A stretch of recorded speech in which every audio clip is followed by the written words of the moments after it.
Actually, I like the white and red part. Change the order. Yeah, we just switch the order around. It's not So- your level of red, I promise. Well, then maybe we'll stall for a few minutes. Yeah. First of all, I haven't done a lot of prepared talk, but I did want to just emphasize a couple of things that I hope you'll take into account. What Frode has been doing with his software is a palpable evolution of some of the things that Engelbart was doing with the online system. In some ways, I think that Engelbart's ideas were extraordinarily advanced, and they allowed people to interact with text in a way that was both powerful and in some ways very subtle. And I think Frode has done some of that with his author and reader software as well. I wanted to mention a few of those things just to emphasize the palpable and almost visceral way in which Engelbart was allowing us to interact with text. The first thing that comes to mind is after spending a lot of time using the online system in the period when the ARPANET was being developed, we wrote a lot of our documentation with it. But here are some of the discipline things that his system allowed us to do. One of them is the ability to view the text in different ways through different filters. In particular, to view, for example, only the first sentence of every paragraph, or view the first paragraph of every chapter. What was interesting about the power of that tool is it told you whether or not you had a coherent story to tell, and it did it in a way that compressed the story so that you could see, did I get the main point about this paragraph right up front? You know, how well am I communicating with my readers? And if you chose to make use of that technique, you could improve the quality of your writing. Now, I'm not arguing that everybody that used the system wrote well, but I am saying that it gave you the ability to do that in a way that is not the same as looking at the full text and just reading the first sentence of every paragraph, because there's so much other text that's distracting. So it's this ability to manipulate the view of the text that I found very important. The second thing is that it wasn't just about formatting, which is what most text editors are today. It's all about fonts and formats and left and right margins and things, full justification and other crap. What Engelbart was talking about was how to organize the text. So you could grab great hunks of text as if it was part of a tree and move it around with very trivial, simple commands. In fact, the commands were so simple, you could put them, enter them with a 5-fingered keyboard if you could figure out how to do binary. And, and it didn't take very long to get to that point where you could be moving the mouse around, pointing at the screen, and typing commands in, never getting to the keyboard except when you were producing text. And if you remember watching the mother of all demos, I wasn't there, but I've seen the film many times now. And the thing that always strikes me is this shot of Engelbart from the back. So you see the back of his head.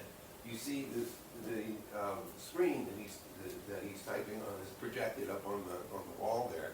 And he's making these tiny little motions, and the screen is going crazy. So I want to emphasize the creative character of what Engelbart is doing and what I think Frode is doing as well. But there's a second issue here, and it's the one you hear me preaching all the time. To the extent that we use software in order to create content, particularly digital content, there is an issue about what happens to that over long periods of time. And so the ability to either execute old software so that the documents that have been created are still usable is a big issue for me, because operating systems change, underlying physical platforms change, and there are a lot of pieces of software that just don't run anymore. One of my favorite anecdotes is buying a 3.5-inch floppy reader off of eBay, which I plugged into my Macintosh to look at some files that, on a 3.5-inch floppy that I discovered gathering dust in the closet. So I stuck the thing in, and it actually read, and I got a whole bunch of files, and they were all WordPerfect files for which I didn't have any WordPerfect processor. Now, probably somewhere on the net there's a thing that will translate. In fact, there used to be a Microsoft Word version which would take WordPerfect and translate it into Microsoft Word. But projecting, 10, 50, 100 years into the future, I'm very worried that the very tools that we use to create interactive content, spreadsheets, for example, won't run anymore. And so we may create these complex objects that will be inaccessible to our descendants. And I imagine that our 21st century may become a kind of a digital dark age for people living in the 22nd century and in the future. So while we're investing heavily in the kinds of tools that we've been talking about today to help us grapple with our ability to express ourselves, I'm concerned that we also think about how we're going to preserve those digital objects, especially the ones that are not simply renderable as printed text. There are going to be, and there already are, a lot of objects that we interact with, video games being a trivial example. So if we're going to build these things that we expect to be interactive, we need to figure out how to keep them working over long periods of time. So that's my little peroration, and already I have Tom standing. Well, it's interesting that you mentioned video games, because video games are about as complicated as an interactive system. I'm sorry, I'm screwing up your 360-degree thing. If it works. See the back of my head. Go It's ahead. 360, I think that's the whole idea. Yeah. I mean, the great thing is with video games is that emulation is very widespread, and so we can play old video games because we can, in fact, we can very often run them in browsers these days because you can run an emulator. I mean, I've been playing old BBC Micro games from the 80s in browsers a lot lately, and so basically my desktop web browser can emulate the power of my computer back in 1984. And so isn't that a cause for optimism that actually, if we can get those things to work over those periods, and every PlayStation can play the old PlayStation games and so on, doesn't that suggest that there's cause for optimism? And I agree with that. We have demonstrated worked examples of emulating old hardware in order to run old operating systems, in order to run old software, in order to interact with old digital objects. So this these is competitions of how many emulators can you run inside other emulators inside other emulators? I've personally experienced about 4 levels of emulation, starting with an IBM 1620 being emulated on an IBM 360 Model 30 being emulated on and so on for a while. So I share some of the enthusiasm, but I'll also tell you that it was not so simple to actually do the emulation and make it work well. Particularly the cases for video games where the machine runs faster in emulation mode than the original machine did, and you have to slow it down, otherwise you'll lose because the machine is moving 10 times faster than you are. Is that a hand up? Yes, it is. Okay, Yeah, go for it. It was a great talk. You talked about the worry of stuff getting obsolete. Yeah. I think a corollary of that is stuff is going to get harder to get better. So here's a story from Apple. Microsoft produces Excel, and Apple decided it wouldn't have any street credibility unless it had numbers. Okay. And I know Apple spent a while thinking, shall we be compatible with Excel, or shall we fix its bugs? And they decided to be compatible. Yes. Yes. Which, you can completely understand why. That means they're backwards compatible, Yes. that they're living in a world of bugs that they chose not to fix. So there's a choice. It's a very weird situation, and in fact we had that problem with the emulators, because the emulators of hardware had to emulate the bugs in the hardware because the software assumed that the bugs were there, and if you fixed them, then the software wouldn't run. So yes, it is a truly twisted future that we have before us. Okay. Back to you. Thank you. Thank you.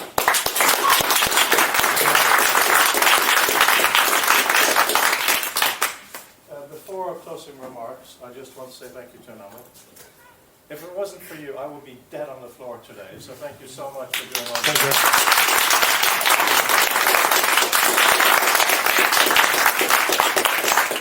Yeah, we should have a few of those very brief talks. Whoever wants to speak for about 3 minutes. But kind of in closing, for me anyway, when you were talking about views and Doug's views, view specs, view. I remember watching the great excitement Elon Musk's presentation about 6 months ago about self-driving cars, and he was having to field the question about radars and LIDAR and all of that stuff, and he said, all of you who came here today navigated by using your eyes. So if we cannot solve the problem of vision for cars, it's just not going to work. I think he was right. And when we're talking about text, text is the number one thing text is visual. Well, there is Braille, there are other things, but primarily text is visual. So there are many models, many philosophies, there's a lot of things we need to take into account. But if we cannot celebrate all the different kinds of visualizations we've seen today, and even more, try to integrate them together, anyway, I think that when it comes to the future of text, it's views all the way down. But we'd like to do the first brief, something else to mention before we go hit the wine. Well, I actually want to respond to Yeah, your self-driving car thing. I had the opportunity to take a ride in a Waymo vehicle about 2 weeks ago in Arizona. Waymo is one of the alphabet companies. It's a sister to Google. I have to tell you, it was a really interesting experience, and I did not leave my fingerprints in the back seat, which is what I was anticipating doing. But your mention about self-driving cars and vision, I wanted to draw attention to how these things actually work. They do use substitutes for vision, LiDAR and video, but they also have extreme information about their surroundings that they know ahead of time because they've been driven through the area where they are driving, and maps have been created in much more detail and more precision than what you would get from, say, Google Maps or WAIS. For example, we rode around in a neighborhood where there were speed bumps, and the car correctly stopped and went over the speed bump very carefully. And I was very impressed by that, thinking, how the hell did it see the speed bump? I can't even see the damn speed bumps. They pointed out to me that the car had driven there before, and they noted in the database of knowledge that there was a speed bump in a certain Latin line. So it was using a lot of implicit knowledge in addition to everything else. Now, it still has to be able to observe the world around it because there are things that are not static, like bicycles and pedestrians and things like that. Two examples of navigation that impressed me. We came to an intersection where there was two-way traffic and there was no traffic signal, and we were going to make a left turn. Now, here in the UK, that's easy. In the US, a left turn is like your right turn here. It's hard. The system actually figured out when to make the turn without laying rubber and all this other stuff. I was impressed with how smoothly it did that.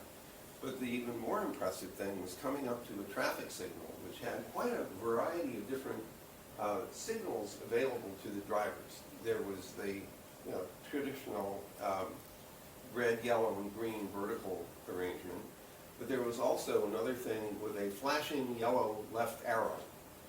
And both of them were on at the same time because the red said don't go across the street and the flashing left arrow said make your left turn with caution. It negotiated that correctly. I was impressed by at least two things. One, it wasn't confused by two sets of signals, and second, it knew where to look. Again, that's another part of the program surround that these vehicles know about. So part of the reason that it works at all is that there is a great deal of detailed knowledge that's accumulated and available to the vehicle based on its location. So just to say that it isn't all pure visual. Okay, that's my little. We can have so many discussions on that. It's fascinating. No But doubt. different approaches.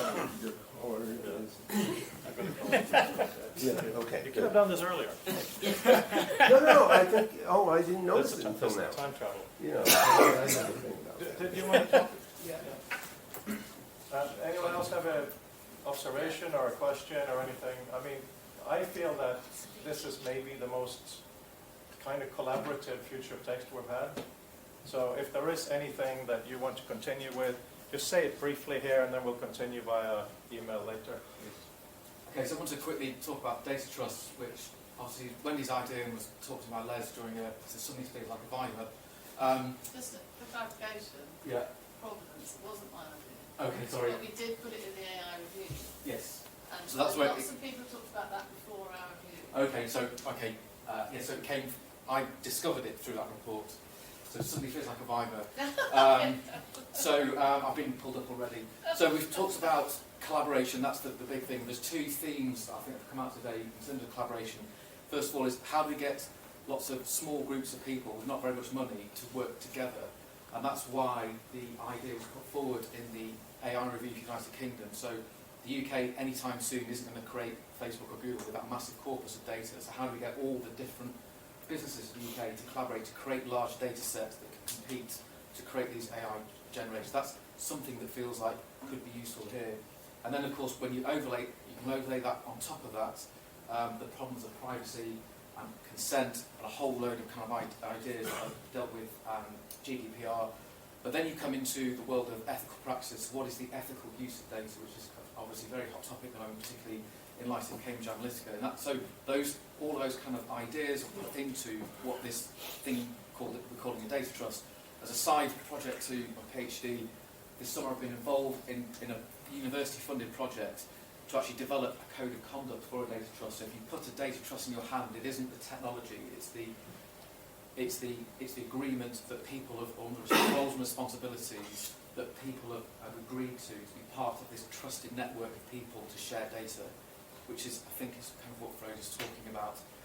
So we've developed a draft code of conduct. It's now out for consultation for people. So we've got hopefully some people from the United Nations are going to have a look at it.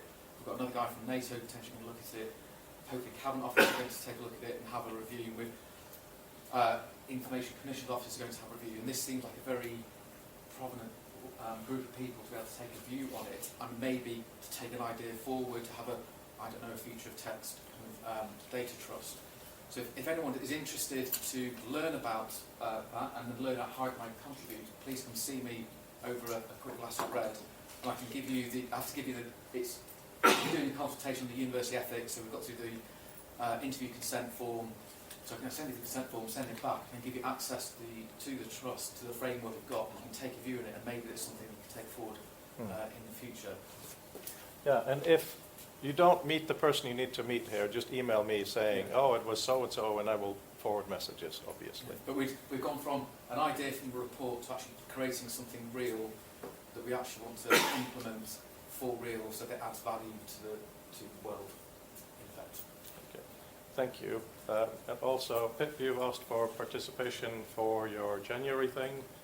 Madeline, you want participation too. Maybe you can email me something to send to everybody, how we can work together. There are many people working on different things. Rain, you're an amazing software developer. If you want this group to look at your stuff when it's ready, I will be happy to forward that. It goes for all of you. Because if we can't collaborate, what's the point? Anyway, let's go and have some wine. Thank you all extremely much. I'm so very, very grateful you're here today. Thank you. Thank you for organizing. You can do that with Edgar now.